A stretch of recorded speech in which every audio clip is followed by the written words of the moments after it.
दो किस्म के दामाद होते हैं। एक दामाद वो होता है जिसके बारे में पता होता है कि फड्डा बहुत ज्यादा डालता है, चाय भी लेट मिले तो शोर करता है। तब वो ससुर जो है वो अपने बच्चों को अगर किसी मौके पर उस साहब ने आना हो तो बिठा करके पहले कह देते हैं कि मेहरबानी करना, इस शरीर का ज़रा ख्याल रखना, 2 दिन गुजर जाएं ब्याह के या किसी और तकरीब के तो ज़रा सुकून रहेगा, इसका ख्याल रखना।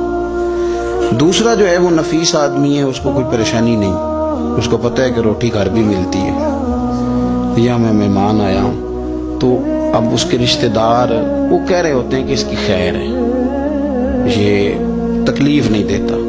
अब ये जो साहब हैं ये कहते हैं जनाब मैंने हर चीज खींच के रखी हुई है, मैं जाता हूँ तो सब कुछ सीधा हो जाता है। वो भाई आपके शर से बच रहे हैं लोग, आप जो अजियत देते हैं उससे बच रहे हैं, आपको इज्जत नहीं दे रहे।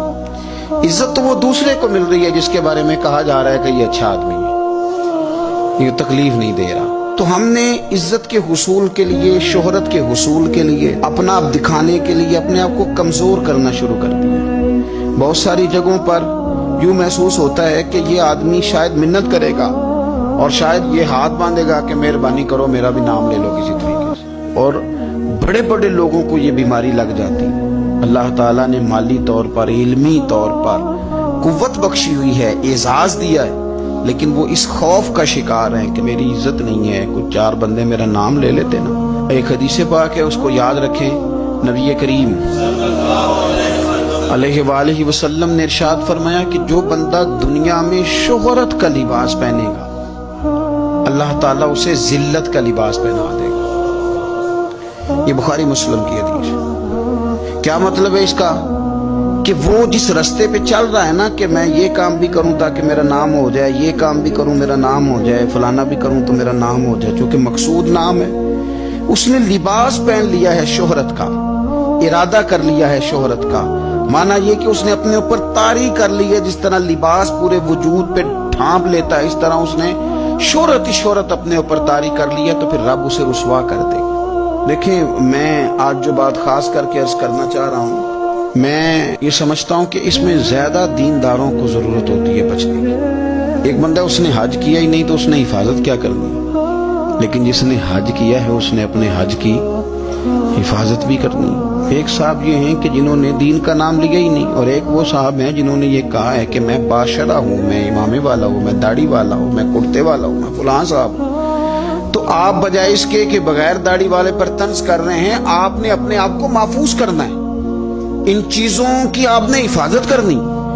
दीनदार लोगों की तो अब सारी चीजें इस तरह हाईलाइट होने लगी हैं, दिखावा होने लगा। यानी दुआ मांग रहे हैं तो फोटो अलग है, नमाज पढ़ रहे हैं तो फोटो अलग है। यानी आंसू किसी शख्स के आ गए, किसी शेख के, किसी पीर साहब के, तो वो आंसुओं पर फोकस करके लोगों ने उसको भी बेचा मीडिया पे, फलाना आदमी रो पड़ा, फलाने आदमी ने रुला दिया। ये तो अल्लाह के साथ रिश्ता है बंदे का। अब इसको भी फार सेल करेंगे, इसको भी।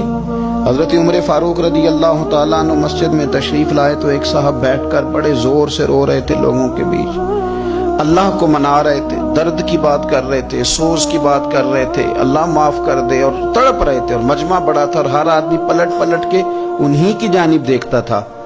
तो सैयदना फारूक आज़म रज़ी अल्लाह तआला अन्हु ने आज जलाल नहीं फरमाया, आज प्यार फरमाया।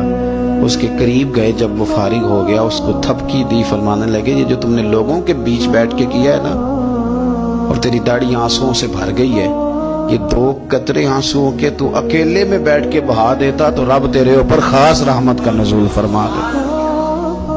तो जरूरी है कि यहाँ जो है तूने बताना है कि मैं बड़ा मतलब आशिक रसूल हूँ और मैंने जनाब बड़े आंसू बहाए हैं नात शरीफ पे। आ जाए, रोना तो आ गया, कंट्रोल नहीं है, वो तो आ गया। और अब तो बकायदा प्रैक्टिस की जाती है कि पढ़ने वाले ने भी रोना है, सुनने वाले ने भी रोना है। न करें ये काम। अगर आपका मिजाज दिखावे का बन जाएगा, आपकी तबीयत दिखावे की बन जाएगी, ज़हन दिखावे का बन जाएगा, फिर आप तंग होंगे।